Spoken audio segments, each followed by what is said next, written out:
Mama Baba Godwin Steve, Mr. Ocean Robomodi no subscribe amame.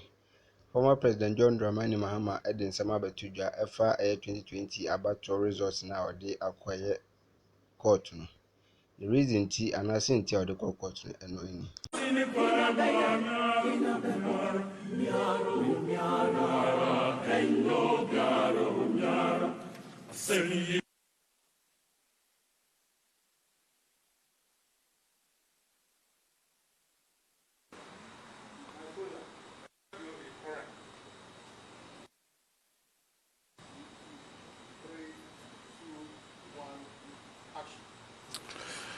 Good evening, ladies and gentlemen, fellow Ghanaians, my brothers and sisters.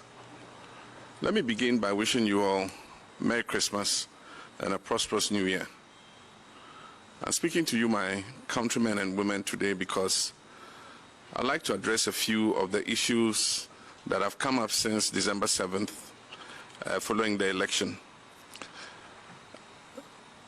On the issue of how best to proceed for me as a candidate, and I believe for us as a nation.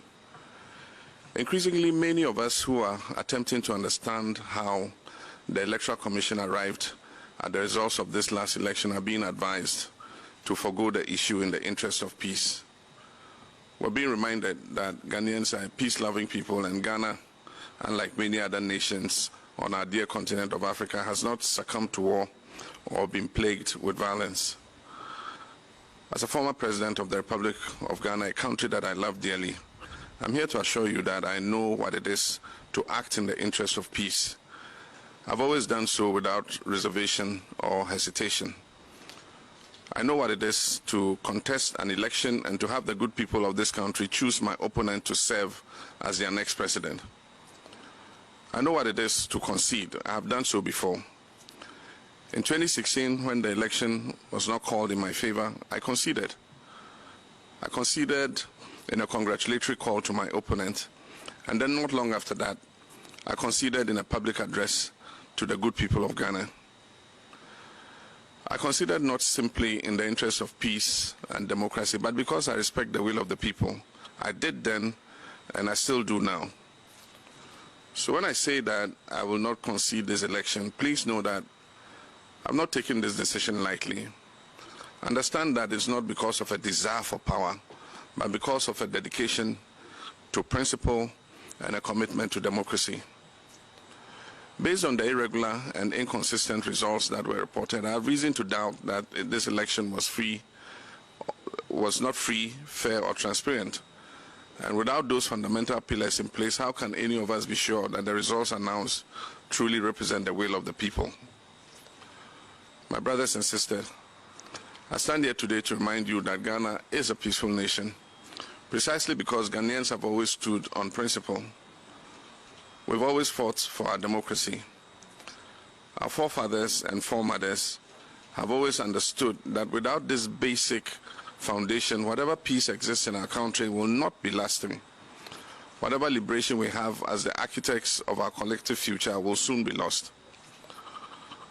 Whenever we decide to take the easiest road, the first step is always surrender. And often the thing that we lose is the very thing that we value the most. The freedom that we enjoy today was not given on a silver platter. It came at a price. It came because our forefathers and mothers stood on principle. Our history books are filled with the names of individuals who refused to take the road that was the easiest or safest or probably the most convenient. They refused to surrender their ability to appeal for justice in a land where they are meant to have a voice and use it for the betterment of themselves and their children and future generations.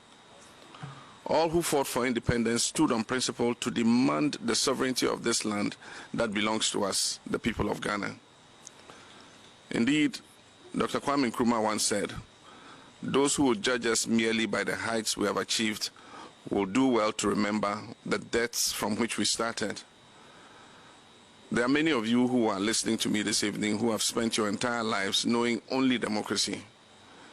You know a Ghana in which every 4 years the citizens go to the ballot box to exercise their right to choose their leaders who they believe will serve their best interest. You know a Ghana in which the baton of power has been passed graciously and without incident from one party to another. A country with hundreds of radio stations and dozens of newspapers. A country where citizens can openly critique the performance of their elected officials. A country where they can protest peacefully and without fear of punishment. It is a Ghana that your mothers and fathers, your grandmothers and grandfathers wanted you to know. It is a Ghana that they dreamed of, and some even died trying to make that dream a reality. But also listening tonight are the many of you who remember a different Ghana. In that Ghana, most, if not all, of those political transitions and social liberties I just spoke of earlier did not exist. The airwaves were not filled with radio stations. There were not numerous newspapers. People held their peace because to complain about the people in power was to risk all manner of reprisals. In that Ghana, presidential terms were interrupted by coup d'etats and former heads of state were executed. There was Kalabule and Operation Feed Yourself, not to mention years of hunger, bushfires, drought, and one economic recovery program after another. Even the Ghana of the Komipreko demonstrations bear little resemblance to the Ghana of today. We've traveled quite far as a nation in such a short period of time. The road has not been easy, nor has it been absent of obstacles. And that is why our beloved nation Ghana is often referred to as the trailblazer on the African continent. With each achievement, we have grown stronger as a people and as a nation. Through these trials and tribulations, our democracy has also been strengthened. My brothers and sisters, in a democracy as strong as ours, peace and justice can, and in fact, they usually do coexist. And that is because in a democracy such as the one we have built in Ghana, it is the people who hold the power. Indeed, in 2012, when the election was called in my favor, my opponent challenged the results, as was his right, and he took the matter to court. 8 long months of an election petition, far from destroying our democracy, rather reinforced our commitment to it and affirmed the strength of our institutions, particularly the judiciary. It is only in governments where the people are powerless and at the mercy of those who hold office that peace, or at least what passes as peace, can exist without justice. Some people have asked me what I hope to gain by challenging the results of this election. Let me tell you, I want perhaps the very same thing that my opponent wanted when in 2012 he challenged the results of that election. I want the removal of doubt. I want for all of us to know that our elections should be free, fair, and safe, and that we do not have to settle for a process that leaves us confused and with more questions than answers. I want a Ghana where institutions of state can be held to account, where we can stand on principle and demand transparency without the risk of losing our lives. When people lose their lives, as 7 people have done in the course of our elections, we're moving backwards, not forward. We're unraveling the very fabric of our democracy. We're risking the loss of 3 decades worth of progress. When today we see armed military and militia in our collation centers and election outcomes declared at the point of a gun, for us who have witnessed our country's journey through all its post-independence travails, we wonder if we have truly exorcised the ghost of our torturous past. We must continue to be a nation in which our young citizens have faith in our institutions, trust the rule of law, and rely on the presence of peace because there is justice. Ghana must be a country where we citizens know and believe without any doubt whatsoever that the way forward is determined by the will of the Ghanaian people, and that we can hold our institutions of state accountable and guarantee that they work in the favor of the national interest and not in the interest of the administration or the person in power. That is what I want. And this is why earlier today my lawyers filed a petition in the Supreme Court of Ghana challenging the declaration of the results of the December 7, 2020 presidential elections made by Mrs. Jean Mensah, the chairperson of the Electoral Commission. I've been compelled to do this because of her clear failure to act in accordance with our Constitution.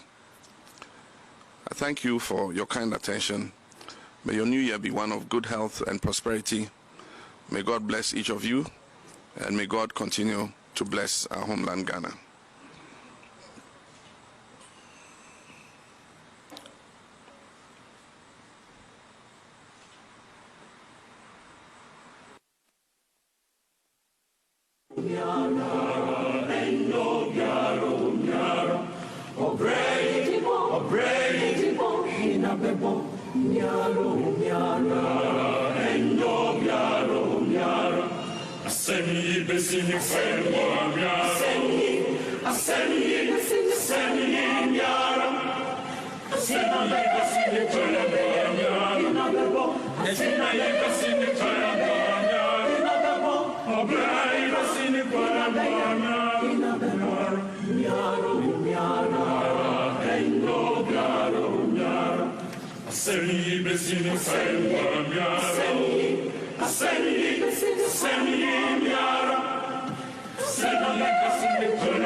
Ejumeye, hinabeye, miaro, miara.